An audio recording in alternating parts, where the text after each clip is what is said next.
On today's episode of Gathering the Kings. My production manager schedules an initial walkthrough with the customer. He shows up, and the first words out of his mouth are, we're here to give you a great job and earn a 5-star review. Not be given, but earn a 5-star review. You are listening to Gathering the Kings with Chaz Wolf, featuring fellow 7, 8, and even 9-figure business owners who have real battle scars from business and life, but have prevailed as the king that they are designed to be. We welcome high-performing entrepreneurs to the stage in order to reveal the real of the real on what it takes to build a successful business today. We dissect the good and bad decisions they've made along the way that give a true and accurate picture of the journey of success and how you too can get there. Through this dialogue, you will learn the value of growing your network and surrounding yourself with power players and kings like today's guest. Grab your pen and notebook because we're about to dive in. All right, everybody, I'm Chaz Wolf. I'm back. I'm your host, Gathering the Kings. This week, I've got Evan Simmons. Bro, welcome to the stage. Yes, sir. Thank you for having me, man. It's a pleasure. Yeah, man. It's so good to have you come through, and I can't wait to hear your story. But tell us what kind of business that you got, brother.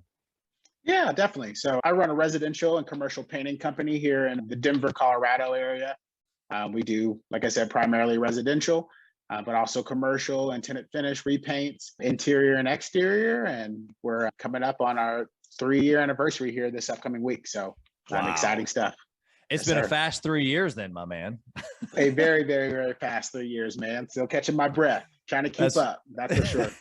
That's right, man. I think that every person, obviously, at the revenue marker that you're at, but every person that has gotten momentum in that short a period of time is trying to catch their breath. So you're amongst good company. And so congratulations on that. I mean, to do what you've done in 3 years is pretty remarkable. So tell us a little bit about maybe how you got started. Like where did entrepreneurialism start for you? Was it this business? Was it something different? Kind of like give us your background a little bit. Yeah, definitely. Well, I think as far as it relates to like the paint industry, I worked with Sherwin Williams for 10 years prior to starting the company. So I think that allowed me to kind of hit the ground running, so to speak, just understanding the industry that I was hopping into. And I was working as a residential sales rep. So I was kind of able to work with some bigger companies that were doing it really well and excelling, and some of the newer companies that were just starting off. So I think that obviously kind of gave me some insight and helped me kind of hit the ground running, so to speak. But I guess entrepreneurship, man, goes way back for me. I think it goes back to, I can remember as a kid, right?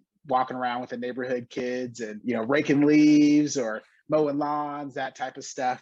And I think I was always kind of instilled in me from like an early age that, if you want things or you want to do things, that you have to work for it. So I remember all the summer jobs and all that stuff that really kind of, I guess, curtailed and created that work ethic. Yeah. I love that. I've got so many questions as far as what you've just said, and I want to dig in. But before we do that, I'm curious to know at this level, like, I mean, you're a young guy, being at a 7-figure revenue marker or above, like you've in essence done something that less than 10% of all companies do. Like you've made it, right? Quote unquote. Why do you push now, man? Like why continue to push? Yes, sir. Well, I think it's one of those where in my mind, I haven't made it. All right. I set off on this journey of entrepreneurship. I really wanted to kind of build a business from the ground up and create something that I could kind of hop into or hop out. So for me, it's still a work in progress, man. Lots of work to be done, still plenty of levels to hit. And so for me, by any means, I don't feel like I've made it, so to speak. I feel like there's plenty of work to still be done. And that's what gets me up in the morning and gets me going. That's awesome, man. I want to know. So before I ask this question though, of where is done or where are you going? What you just said totally made me think of that interview from Kobe Bryant where, they'd won, I think like maybe 1 or 2 games in the finals. And it's like the famous deal where the reporter's like, "You're not happy?" And he's like, "Job done? No, I didn't think so." Like that's totally the response that I just got from you, which is it's cool. Like it's good. Like congrats on the 2 wins, but like, I don't have a trophy. It's still working. Exactly. So what is it? What is the trophy for you? Like, what is the finals? What's the end thing that you're after that the job's not done for yet? That's a great question. First off, I think, honestly, that's a hard thing to answer. I'm not sure. I think it may be the way I'm wired, but I'm not sure if I'll ever be truly satisfied or if I'll ever really reach the mountaintop, so to speak. I think that maybe once I get to, whatever that goal may be right now, 2, 3 years from now, I might reach that goal and I'll say, hey, well, there's another step. Hey, this isn't the mountaintop. There's another peak up there that we can go get. So Yeah. that's a hard question to answer, honestly. I think that, again, my why, so to speak, was I wanted to create something that created freedom. But I'm the type of person where you give me a couple weeks off, give me a couple weeks of vacation, I'm coming back hungry and thinking, hey, what's next or what else I can do. So yeah, I'm not sure what that is, Chaz, to be honest with you. That's all right. If anything, I've provoked some thought, but I think your answer, makes perfect sense. I think that a lot of people listening, and I know even myself, like I relate to that, where it's like, we just keep hitting these false tops, right? Like we think like, oh, okay, here's my current target and I'm after it and I'm hardcore, I'm dialed in, right? And we get there and it's not like this, like, oh, this is it. It's not like that at all. It's just, you just happen to now have a better view and you realize that it's not quite the top yet. And so you can be there for a minute. You can have this good, healthy perspective of being grateful and thankful. And then you realize it's time to get back to work. Yes, sir. I think that's exactly it. That's awesome, man. Okay. So let's go back into your journey a little bit. And you said you were kind of, getting started 3 years ago. And so you've been on this like very fast paced deal. I want to know along the way, a good decision that you've made that just allowed for the scalability type of growth that you've had, because I mean, 0 to 7+ figures in 3 years is incredible. Oh, I appreciate that, man. I think I would say one big decision or one thing that really helped, kind of launch our growth and continue kind of the pace that we were at was finding and hiring the right people. I think when I first got started out, obviously as a new entrepreneur, you're doing a lot of things yourself. You're trying to wear, 20 different hats at a time, which put a lot of stress. It was a lot of work, a lot of stress. So about the year and a half mark, I was able to hire and bring on my first full-time employee. I brought on a production manager to really allow me to kind of hone in and focus on, the entrepreneur things, the things that were going to drive the business forward. And in turn, still have somebody that was there for quality control, there to kind of relay that experience to our customers. So I think probably the biggest thing would be finding the right people, not just people, but the right people to kind of fill seats and, realize there's only 24 hours in a day, right? 7 days a week. So there's not an ability to do everything and be successful without burning yourself out. So I think that would probably be the biggest thing that I would look to is, being able to find and bring on the right people. Yeah. And I want to expound into this just because I know a little bit more of your story than what you've shared so far, but because even at what you just said, when you brought on your first full-time person to project manage, before that, it's not like you were painting. You had crews that you were managing. So because that's even step number one, really. Sure. Right? Like, sure. There are people out there right now potentially listening to this podcast who are still doing the work, whatever the business is, whether it's in the trades or whether it's the marketing, whether it's whatever. And so there has to be a play for them to step out of that and then into a management role. And then what you said is even like the next level of, okay, so now I needed to hire a key role so that the actual task itself can be managed, but not even by me either. You know what I mean? Yeah, definitely. Well, I think that was key. Ultimately, you're only as good as your people. And, we run a subcontractor model, but ultimately, not all subs are created equal, right? Not all painters are the same quality painter, right? So being able to, I think, again, my background and my experience in the industry and my connections in the industry kind of allowed me or pointed me in the direction of some people that were good fits from the get-go, from the start. But also that, that's one of those things that's a reoccurring issue that you're dealing with, not just at the beginning. It's always, being able to acquire, hire and retain, good employees and people that match your core values and what you're looking to accomplish as a business as a whole. So, I would say that was humongous, finding the right people and putting them in the right seat, so to speak.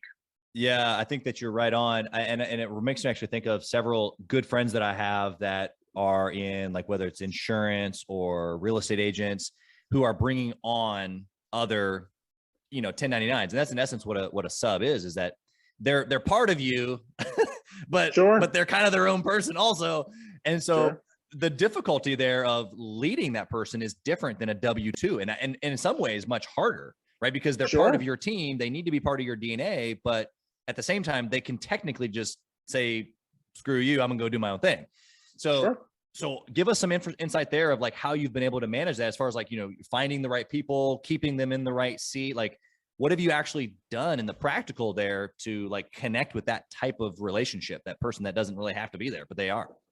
Definitely. Well, I think that that's great. Awesome question. I think that's the biggest thing is that ultimately you're looking to create a mutually beneficial relationship, right? Right. You want people that match your values, that match what match your customer, your ideal target market. Right. So I think it's, being able to vet and, really sit down with these, 1099s up front and relay what you're looking for. And understanding that it's not really, anybody and everybody's not going to be a fit, and being honest about that up front. I think one thing that's made our business or, that's helped is the flexibility for, 1099 contractors, because they can work with me, I can keep them busy, but if they sell their own projects, have their own opportunities, having that flexibility to still be able to kind of do their own. So I think being able to find that middle point, so to speak, being Right. able to find that mesh point where it works for both parties, and then ultimately taking care of your guys. I think, if you don't take care of your guys, then you don't have your guys, right? So first and foremost, exactly. I think it's someone else will. Exactly, for sure. So keeping them busy, paying them, well, and then, doing those other small things that I think go unnoticed sometimes, but if people know that they're valued and they really see it as a mutually beneficial partnership, I feel like that goes a very, very long way. Yeah, I agree with you. Okay, so let's flip the coin over and let's talk about a bad decision that you've made. I mean, I'm curious about this answer because of all the growth that you've had. I'm sure there's been some mistakes, but give us the juiciest one you can think of. Yeah, I would say probably the biggest mistake is, I think when I started off, I can't speak for everyone else, but when I started my business, I tried to be any and everything to everybody. I think the saying goes that, the person that chases multiple rabbits catches none. Yeah. And I remember starting out, saying, oh, we can do interior painting, we do exterior painting, we can do decorative concrete, we can do fences, we can do epoxy flooring. We kind of tried to be too many things to, any and every customer. Right. And I think that, we learned some tough lessons going through that. Give us one. Tell us the details. Sure. Well, I think, for instance, we took on a polyaspartic floor coating project my first year in business. And it was something, again, I came from a paint manufacturer. So, I knew the products, I knew the process, but it was something we hadn't done before. So, being able to relay realistic expectations or relay what a process should look like. And we had a customer that, ultimately the floor turned out great, but there were some imperfections that he wasn't necessarily happy. And it, became a headache. Ultimately, I wouldn't say we bit off more than we could chew, because I think we produced the project and ultimately the customer was happy overall. But, sure, it took a lot of time. We were way over budget on the project. We couldn't really account for, the materials that were needed on the job prior to. So, big learning opportunity. I wouldn't say it was a bad decision, but I like to see it more as learning opportunities, things that, you take on, you try out, you realize, is it really a fit or what you want to be, or, what the solution you're trying to provide. So yeah, I would say that was probably a prime example of just, targeting the wrong market or a customer that ultimately wasn't really for us or what our core mission or what we're looking to accomplish was. Yeah. You're 100% right. Obviously, like, this is something that a lot of owners do, and I would say that every owner has done it to a degree before they finally realize. And I think the scarcity play, and you kind of alluded to it a little bit, but you were scared at the beginning, right? And that's most people are like, I'm brand new, like I got to get jobs, I got to kind of hustle. And so what would you say to the person listening right now who's kind of in that place of like, oh, I hear you, Evan. Like, I know what you're saying. I got to dial in. But like, man, if I do, then I turn away this money, and I'm like, I'm just trying to grow as it is. And who am I to turn away money? What would you say to that response? I would say that a lot of times the ones that you shouldn't take on are those opportunities that don't feel or don't seem like the right fit. A lot of times they're creating more headache than benefit. And I think your time is better utilized and spent ultimately going after what your target, customer or market is. So I think that should be step one, for a new entrepreneur, is really identifying what your target market is, what your customer looks like, and in turn marketing to that customer. But I feel like ultimately pulling yourself in too many directions or trying to be, any and everything for everybody, ultimately just, again, can cause issues, can cause troubles, and very worst case will be learning opportunities that you can learn from and grow from eventually. But I would say that it is important to know who you're looking to market to, as opposed to just marketing to any and everybody. I feel like that's very, yeah, exactly. I think even just for the delivery perspective, like what you're saying is that the time worth spent doing the actual thing can be honed in, especially if you're just focused on the same thing over and over. You get better and better and better, which makes it make more money for you, as well as it produces a better product, which then usually gets you more business and more referrals and more better, a good experience on the back end for the client. So lots of good ways of what Evan's telling you guys right now to lean in. One quick thing. This is interesting because you had mentioned this earlier when you were working at the paint shop. You said you got to see, companies that were doing it well and companies that weren't doing it well. What was the difference? Like what stood out as one doing it well and the other one not doing it well? Yeah, well, I think it was more, I was a sales rep. So I was kind of working hand in hand with, residential contractors, but I went from a huge territory with, multi-million-dollar companies to a brand new scratch territory with guys that were just starting out. I think the biggest thing you realize is that the bigger companies, they have systems in place, right? They've had a proven process. They've been doing it for a while. So there's little tidbits here and there. I mean, from every customer that I could take away, right? Which kind of gave me this whole database of things to pull from, or ideas when I started out, trade secrets, so to speak. But I think the biggest thing is like systems and infrastructure, right? That no matter who the customer is, no matter what the project is, that things are being done an exact way, right? I found out too that, marketing to customers, how to build value, right? If you're just a price guy or a price, you're basing everything on price and not bringing value to the table, I feel like it sets you up for failure and sets you up with the wrong type of customer. So I knew off that, that marketing was going to be huge, that branding was going to be huge, that into an estimate, being able to relay that to the customer, so the marketing material, the brochures, the pamphlets, being able to speak about my experience, right? Being in the industry, offering a product that ultimately is bringing a benefit to the customer, and then being able to relay that benefit and the alternative, right? Versus the market, right? If I'm coming to market with this particular product, what makes that better than the paint that, the guy that walks up and writes an estimate down on a piece of paper? How to really distinguish and build that value proposition for that customer so that they understand, what value you bring, and then ultimately why they want to work with you. So I think that was probably the biggest difference from, I guess the bigger companies that were more established versus the new companies that were just getting started out. The knowledge, the experience, the branding, what you bring to the table to build value with your prospective customer. Yeah. So everything that you just said, just kind of recap for the listener here. I mean, he said systems, which is 100% true, and a repeatable process, which is also 100% true, but those apply to both the front and the back end of the business. And he actually said it right here, but I want to recap it. So on the front end, it's the experience of your sales process. That's what he's talking about when you talk about value.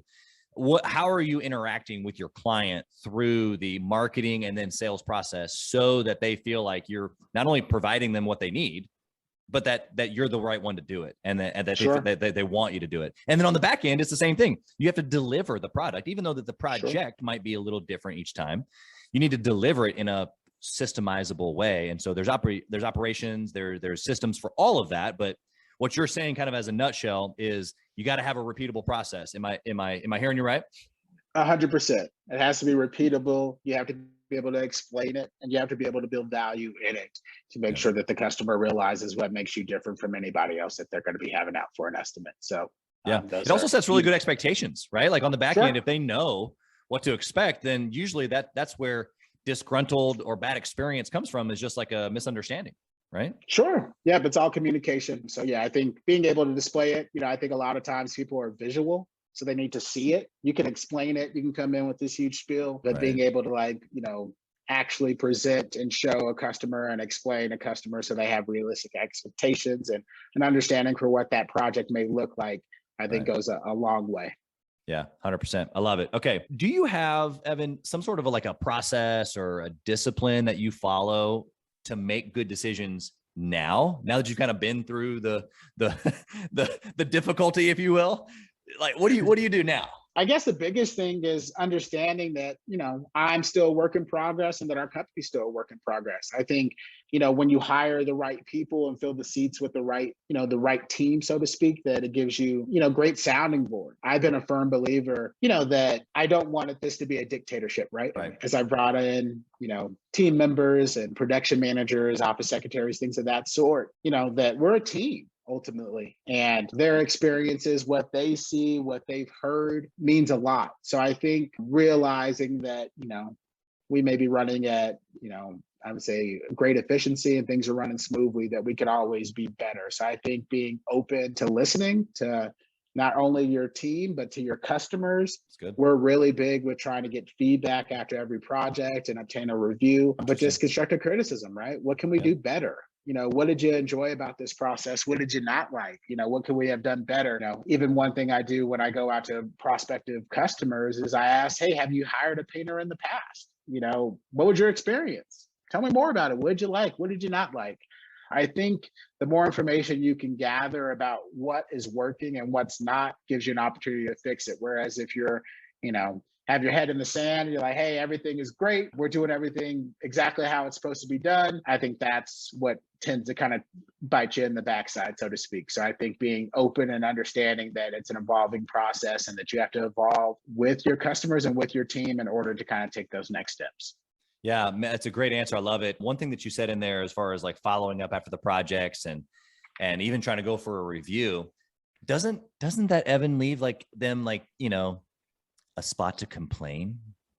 Obviously, I'm playing a little devil's advocate here, but like, help me out here. Help the listener understand. Why would you call them and say, hey, what'd you think? What did you like it? Did we do a good job? What could we have done better? Like, why would you spend the time doing that when it just opens the door for complaint? Well, I think it's all comes out of perspective and what you're looking at, right? If you think if you provide a great process, you provide a great end product, that people are going to be proud of and happy about, I feel like it doesn't really open the door. It does open the door, I guess, for negative criticism if they didn't have a good experience. But I think by the experience that we hope to bring and that we're upfront about, I think when we lead, my production manager schedules an initial walkthrough with the customer.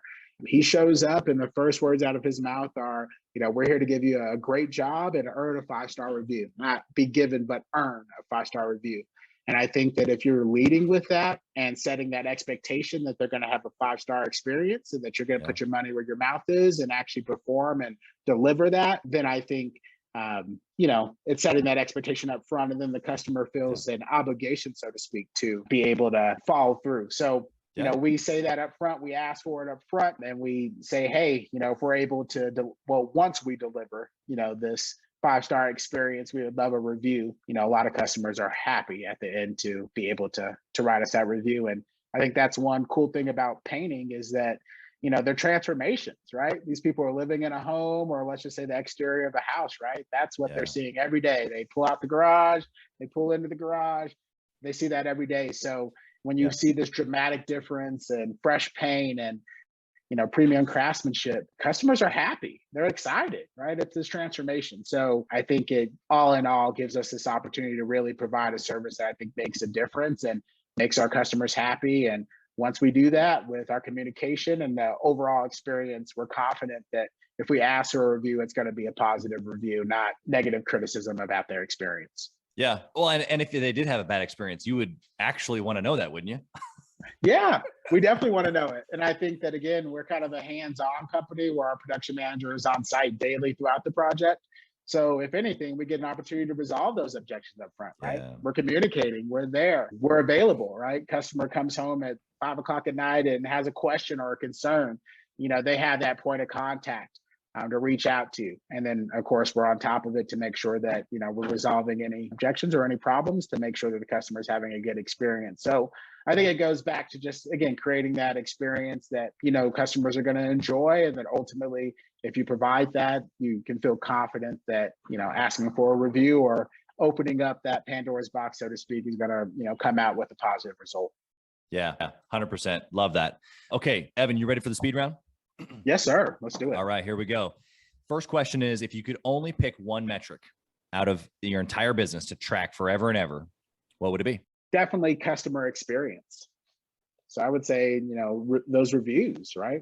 I think that comes down to me, the numbers obviously matter, and we track our numbers and review our numbers and make plans based on that. But if we're taking care of our customers, if we have happy customers, not only are they going to become repeat customers, not only are they going to refer us to friends and family, but just organically, we've really been able to build this business, not investing in much marketing or social media management campaigns, anything. It's just been kind of word of mouth. So I would say customer satisfaction is probably the most valuable metric, or the thing that I would want to track, because I think ultimately, if you take care of your customers and you do good work, that, that sales funnel is going to stay full. Yeah, that's huge. I loved how you tied it back to sales, because, a lot of times the answer is, sales or revenue or net profit, which is understandable. That probably would be my answer as well. But that was your answer too, but you got there through the experience and the tracking of it through reviews and such. So I love that. Second question is this: what book would you recommend that a six-figure owner read trying to get to that seven-figure revenue mark? I got two for you, actually. Okay. I would say step one is The E-Myth Revisited by Michael Gerber.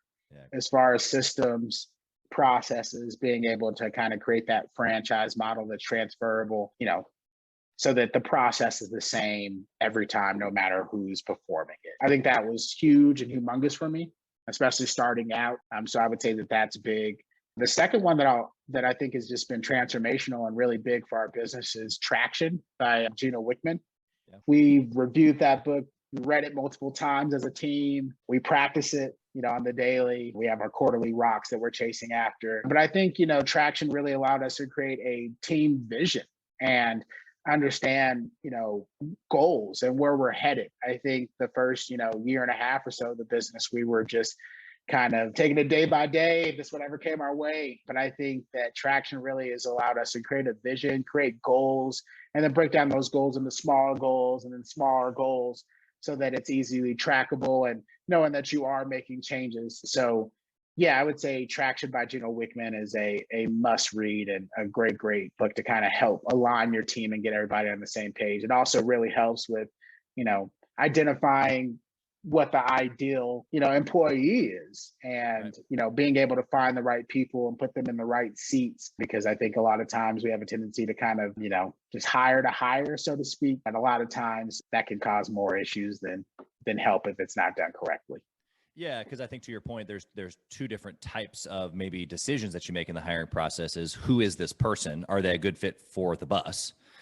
And then what seat specifically on the bus are they best suited for? Because they can be a good person, they could be a good attitude, good fit morally and culturally, but maybe they're in the wrong seat, or you hired them for the wrong position, and that's just a quick and easy move as long as you can recognize it. So I think that's great that you've been able to say that. And also figure it out amongst your team. I love how you said the team has read it too, because that's a pretty easy way to communicate a message, is like we all receive the message at the same time in the same pace, in the same space and time, Yeah, having the opportunity to read it as a team. Obviously our business is somewhat seasonal. We do interiors year round, but our, bread and butter is exterior repaints. And here in Colorado, you can only do those, from May through November or so. So during our slower season, we really took the opportunity as a team to kind of read through it, have weekly meetings to go through what we read, how that related to our business, what we could implement. And again, I think getting everybody on the same page and headed in the same direction, understanding what your goals are, just creates another level of buy-in, and really has allowed us to, grow pretty quickly just with everybody being on the same page. Yeah, makes a lot of sense. Okay. Do you intentionally network and mastermind with other entrepreneurs? Definitely. Why? Sure. Well, business, I'm a part of a BNI group here in the Denver area.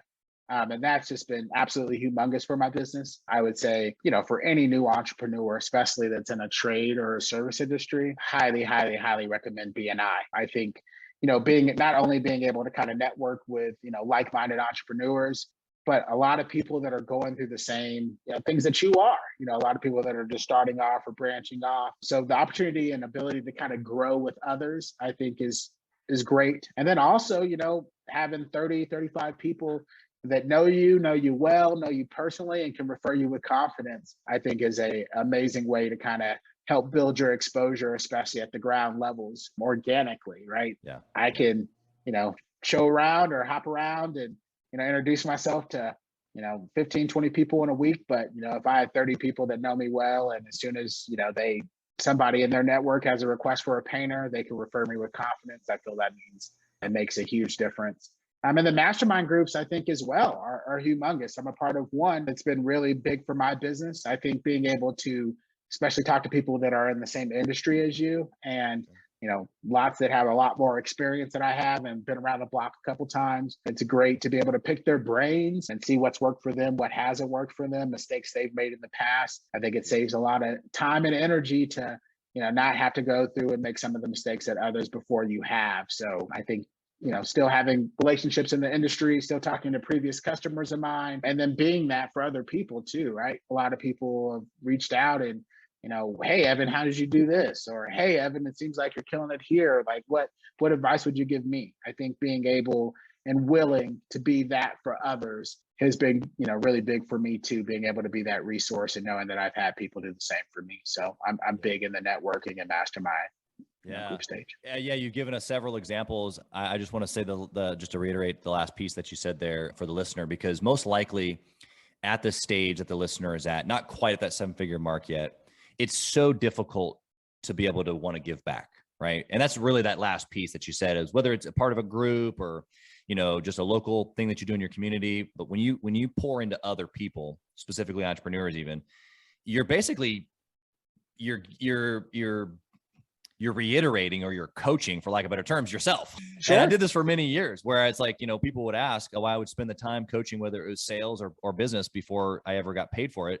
It was because I was coaching me. Yeah. I was staying accountable to me and my processes. And because there was no way I was going to teach somebody else to do it if I wasn't doing it myself, just for basic integrity. So I loved how you said that, because that really is the full circle of, you can tell when someone's you can tell someone at a certain revenue perspective in their business because of their perspective on the community. And so that piece that you just gave, if I had not known you, if I had not known your balance sheet or your amount of revenue, I still would have guessed that you were at the place that you are, because when people are as much of a giver as they try to get and receive, it changes the dynamic of not only their business, their team, but just the actual reach of their business. It feels like, at least that's my experience. Would you agree with that? Definitely agree with that. I think B&I's main slogan is givers gain. And I'm a firm believer in that. I feel like what you give kind of comes back full circle. And so, like I said, ultimately when I started out, knowing that I had connections and, previous customers, previous friends that, own painting companies, being able to pick their brain, I remember kind of how valuable that was to me when I was starting out and just getting started. So being able to provide that and be that for other people, I know is just kind of putting it back in the universe, because there's some levels that I haven't reached yet that ultimately I want to get there. And I know the people that are there now, I'm hoping that they have that same kind of, ability to be able to put a hand down and say, hey, this is what I did, or hey, this is what I would recommend, or point you in the right direction. So I'm definitely trying to be be the change that we want to see, right? I love it. Yes. Thank you. I got one question for you. I'm going to surprise you with it. It's a question that I didn't prep you with. If you only had 1 hour each week to run your business, what would you do in that 1 hour to successfully run your business? 1 hour. 1 hour. That's all you get. I would go back to, I'll put it back to the customer, right? I would communicate with my customers, current projects that are going on that week, prospect or projects that are scheduled for the following week. I think, reaching out, setting expectations, checking in with them, reiterating kind of process and what to expect from us. So yeah, that's a tough question, Chaz. I don't think an hour is enough, man, to run a business. Not yet. Yet. You're not there yet. Yes, sir. Well, I think that's step one, though, right? We're a customer-focused company. We're customer-oriented. It's all about customer experience. So my mind right away just shoots to, what can I do to make sure that my customer is taken care of and that my customer understands kind of where they're at in the pipeline, what's coming and what to expect. So setting realistic or just expectations with my customers. If I only had 1 hour a week, that's where I would spend that hour. Yeah, love it. Okay, last question. Are you ready? All right, let's do it. If you lost it all, Evan, what would you do? Man, that one I struggle with, Chaz. I think first thing I would do, actually, first thing I know I would do is I would vacation. I probably take like, 2-3 I was weeks. gonna say, you already said you can only take 2 or 3 weeks before you get hungry again. So we know you wouldn't be gone for long. Exactly, man. I would give a little time just to refresh. I think that, this entrepreneurship journey, right? I think if anything, it's really taught me that it is a marathon, not a sprint, right? That Yeah. the way I see this is it's a long-term thing. And so, yeah, I think that if I lost it all, I would definitely reset, rest, clear my mind, get an opportunity. I think that, just as our society, right, we're just kind of trained and conditioned to work, work, work, work. And I think once you start a business, especially those first couple of years, you're just work, work, work, working. So I think, the ability to kind of reset, rest, take a break, take a deep breath, get back to what really matters, right? Spend some time with my family, spend time with my wife, my daughter. Those are the things that really, truly matter. And I think, running a business or working in general is awesome. And I'm glad I'm an ambitious person. So, it means a lot to me to be able to wake up every morning and say, okay, hey, you got to get after it. But if I lost it all, I would probably take a deep breath and reset and then just get back to it. I think that this whole journey has taught me a lot about business in general. And so I feel like if I had to do it all over again, I wouldn't make a lot of the mistakes that I learned the first time around, right? So yeah, I would take a second to reset and then I would just get right back to it, my man. That's awesome. Great answer. Appreciate that. Okay, Evan, how can someone connect with you? They want to reach out to you. They want to pick your brain. They want to just find you on social. How can they find you? Yeah, well, they can find me on social media. I'm on Facebook. Again, my name is Evan Simmons. I'm on Facebook. We can be reached. I'm on LinkedIn as well. So you can always connect with me there. As far as the company, again, it's Panoramic Pro Painting. We're on Instagram. We got a YouTube channel in the works. So lots of cool stuff coming. But yeah, check us out online. Visit our website. We're really proud of our website. We'd love to showcase our work, showcase our testimonials. If you check us out on Google, we have over 65-star reviews and a 4.9 rating. Only one bad review, since we started the company out. So, ultimately that's where you can find us if you're looking for us and want to see more pictures of our work and get a better idea of our process. Yep. I love it. Well, you've given so much value here today. Congratulations on 3 years of I'm sure you've been running at an extremely fast pace, but congratulations on the success that you've had. And even just like the value that you've given here today, it just exudes from you. I can tell that you live this every day. I can tell that it's in your being. It's who you're meant to be. So it's an honor to run with guys like you. So thank you for your time today. We really appreciate it. Yeah. Thanks so much for having me, Chaz. I appreciate the opportunity. Thanks for listening to Gathering the Kings. We hope you got a ton of value today and learned a thing or two about taking your business to 7 figures and beyond. If you desire more and want a community around you to help you get there, I want you to go to gatheringthekings.com. That's gatheringthekings.com. And I want you to apply for our next Becoming a King 90-day intensive. We are extremely exclusive by nature as a group. What that means is that we're really wanting only the entrepreneurs who take their business and targets super serious to apply. So if that's you, you think you got what it takes to level up your business, I want you to go to gatheringthekings.com and apply. And we will see you on the other side.